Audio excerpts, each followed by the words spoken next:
Hey, what's up guys? Hades here. I have an absolutely crazy match today. AOSK versus GSI.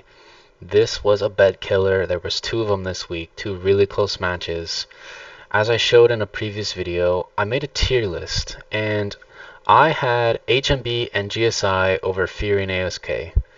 So the simple bets are just GSI and HMB, but there's a lot more to it.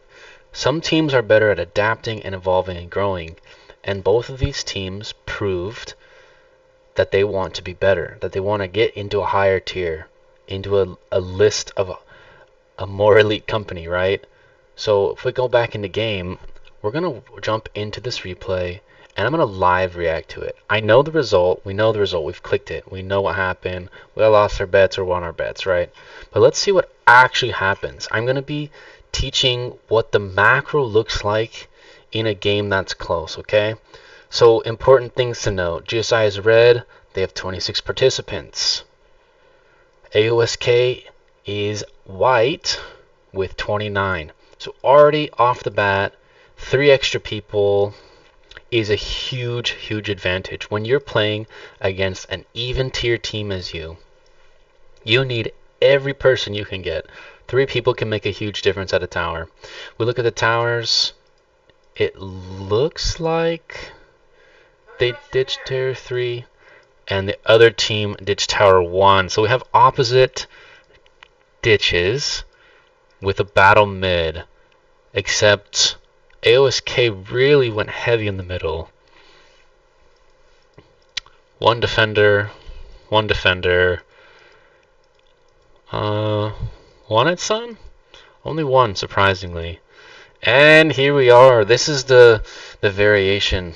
GSI likes to throw this in.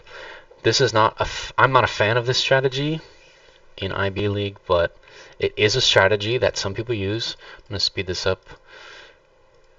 And I'm actually going to skip to when we land. I really want to see what they do here. This is an aggressive move. GSI already isn't in a good position with troops, and they have 5 people doing nothing, right? So I call this downtime or inactive time, right? So they have a group of people here. There are 11 players doing nothing, and on the opposite side, if it loads, 6 players doing nothing, basically nothing, fighting 6v1. And in the middle, GSI is really getting pummeled. This is an important tower to have. You really need to have middle in these close matchups. It usually decides the game. Not always, but usually. And they just have so many people. It's going to take forever to relocate here. As you can see, they're all blocking. It's really bad to put 2 relocations next to each other. And as you can see here, boom, double block.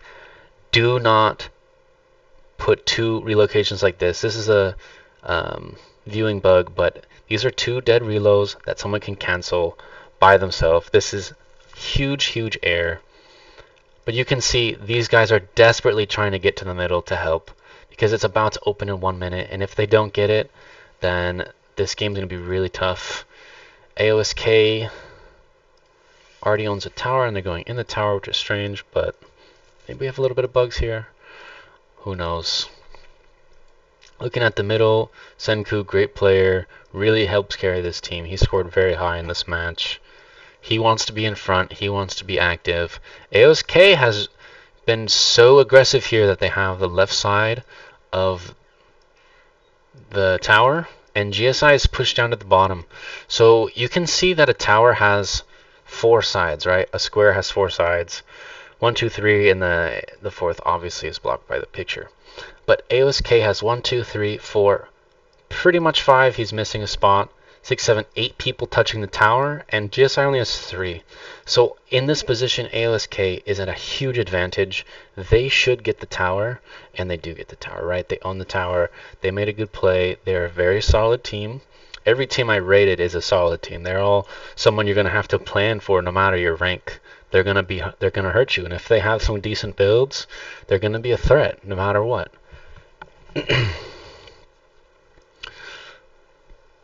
So in a position like this, if you're GSI, you have to think, can we take Tower 2 or Tower 1?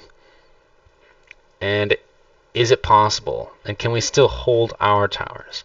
As you can see, both teams have, you can look at the minimap. I usually look at the minimap. There's this cluster of dots, and this is just tons and tons of people in the middle. I'm actually going to go back to this moment, and you're going to notice that these players end up going middle, right? Here they are, there's their marches, they went middle. If they had just gone middle to start the game, this wouldn't be so bad, right? Because they spend the whole beginning of the game walking here, waiting 3 minutes at Moon Altar, and then walking to middle. So they wasted probably 6-7 minutes of non-fighting time. I don't recommend Sun Moon. Obviously, they are legitimate strategies that can be used, but you know, use them at your own risk. They've been known to fail. I'm not a fan of them, but they do have a time and place. So GSI, I like their spacing here. This means that they weren't relocating next to each other. The problem is this player is now blocking 2 prime spots and needs to move forward so people can move up, right? And then the plan should be to get rid of people on the edges. So they're doing a good job getting rid of Darth Vader and hurting this player so that they can fill this gap here and then hopefully fill this gap as they come up. And there's actually no behind the scenes, no shenanigans. Everyone's sitting patiently and waiting. 2 to 3 at each tower, which is pretty much ideal, and fighting for middle. This is what a lot of matches end up looking like. They've ported and they need to see a fill. And here it is, AOSK with the priority, filling it in. If you take a prime spot, you need to fill the prime spot. These people in the back need to get into the spot. And you can see AOSK is prioritizing it much heavier. But there's a good cancel. This guy, Wonder Bingo, is doing a great job. So is Senku getting rid of this prime spot. As soon as Huti dies in one hit, he needs to be filled. And again, AOSK looking to prioritize. This guy got ported. Senku got ported. Move up, move up. AOSK first to move again. AOSK first to move. And you wonder why they won. Their players are more active. They're prioritizing these prime spots. Good job on Virago moving forward. Good job on this guy, Zerato, moving forward.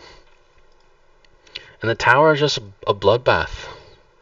This is where you're going to feel that 3-person loss. Everyone's defending 2 on the edges, and 3 extra people. Imagine 3 people on your side, 3v1ing 1 person, and then 3v1ing and 3v1ing. It's brutal when everyone's optimizing well. And they feel it. AOSK has a 6k lead. They're going to slowly grow this lead as long as they hold this middle tower. Again, this is a live reaction. I have no idea how we get to the end. I see a red dot. Senku's making a play. I think he TP'd. I'm going to check if he's attack. I believe he is. Yeah, he's attack. You can see he's been very active. He already has half his troops down. Another teaching moment. You can see these bars on the side. There's the red bar and the black bar, and then of course on the white team it's white and the empty part. This is how many troops you have available to fight and heal. Once they die, they're dead forever because in IB you can't train, you can only heal. So at the end of a match, you're going to see more of these empty kind of black bars. And you can see who's active in your team. If you have people who are full-on troops, you need to rotate them into the battle. So these players need to go into the battle, and then people who are in the battle need to go defend and swap. This is a pretty high-level tactic, but it's something very important if you want to get to the top of the game. You need these players using their free troops, or else you're going to start relying on your top players, your fraggers, to really do all the heavy lifting for points and speed ups and gems. And it's something that I see a lot of errors on in a lot of teams. The lack of involvement with the bottom 10 players. Being at a tower to defend is good. Yes, these people should be here. But finding a way for them to be active and useful. Because as it currently stands, you can see these players are here. Here's Row. pretty much full troops, and he's attack player. You have your teleport by now. He should be teleporting to make a play somewhere, right? This is up to you and your squad and your strategy. How do you optimize yourself to be in a better position, right? So back to the action. Puma's up in the front, KK's up in the front. They're both tanking rallies. This is a very solid match. Rallies, double rallies. They're getting hit 2 at a time. Rallies on the front. Every priority person is getting targeted. And GSI is really making a good effort here. They've cleaned up the people on the side. They're weakening everyone on this side. We have KK almost dead. Vader's almost dead. Rena's almost gone. Douglas almost gone. And then they can maybe make a push up into the center part and make some sort of a support play. They got him. They moved up. Great job on Virago. That's the second time I've seen him make great play. Except I don't like that he made the play with such low HP. This is about to die anyways. We need these people in the back laughing. Psyduck. Full HP, full HP, full HP. They need to be moving up into the front spots. This spot, this spot. You can see AOSK here in the front. AOSK refilled this the front. You have to move forward or this is never going to be a winning position. And you're just going to hold neutral. There's this line straight down the middle on a diagonal that's just kind of always there. Senku back in the action. If GSI had a couple more players more aggressive, moving up, filling his role, the role of being there tanking, this tower would probably have already switched. They go for an all-in. I can see the arrows. AOSK does a great job defending. I can see the arrows. You need to identify when it's an all-in and defend it. People get really wrapped up into rallies and then the tower can just be gone.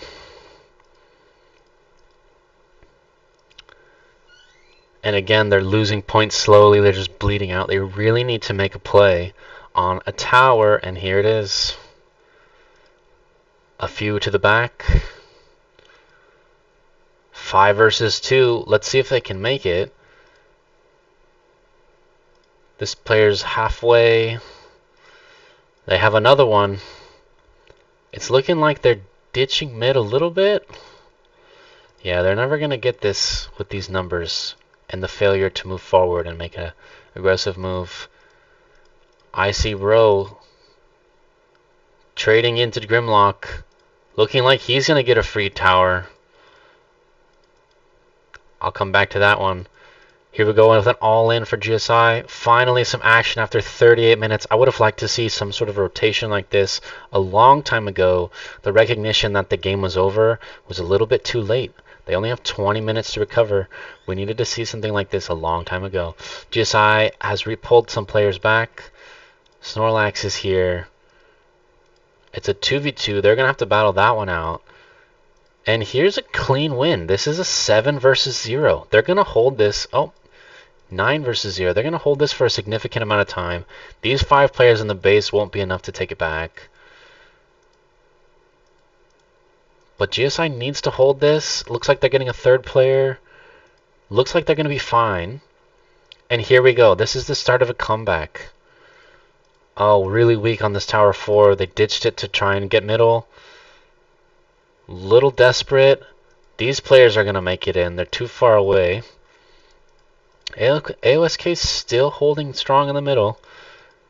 And GSI really is slowly losing here. They're bleeding out. They really need to go and look to take this, defend their red spots, keep their home, keep the bottom, and make plays elsewhere and hold the 3 outer towers.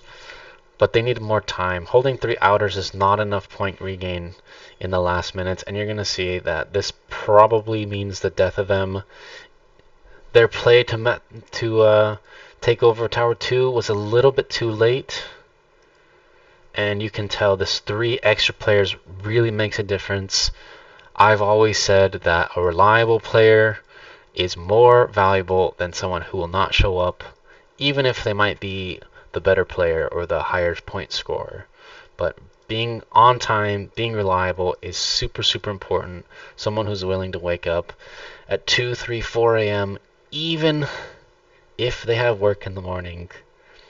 So yeah, I hope you guys like these kind of perspectives where I'm kind of teaching, coaching, and commentating all together, as I think many of us would agree IB is the best event in the game. Excuse me, IB League is the best event in the game, where you really get to show your strategy and your knowledge of the game, as long as coordination, teamwork, micro, macro, all the details that come with it. But yeah, AOSK is really just going to close it out here. There's just too much in the middle, and their lead is too big. They're never going to lose this. They're too well guarded. And even if they don't take anything back, they're still going to win on points in the next 10 minutes. So this one's just about over. I will try and cover the 2 best matches every week. If you like these kind of videos, let me know in the comments below, and I will catch you guys in the next one.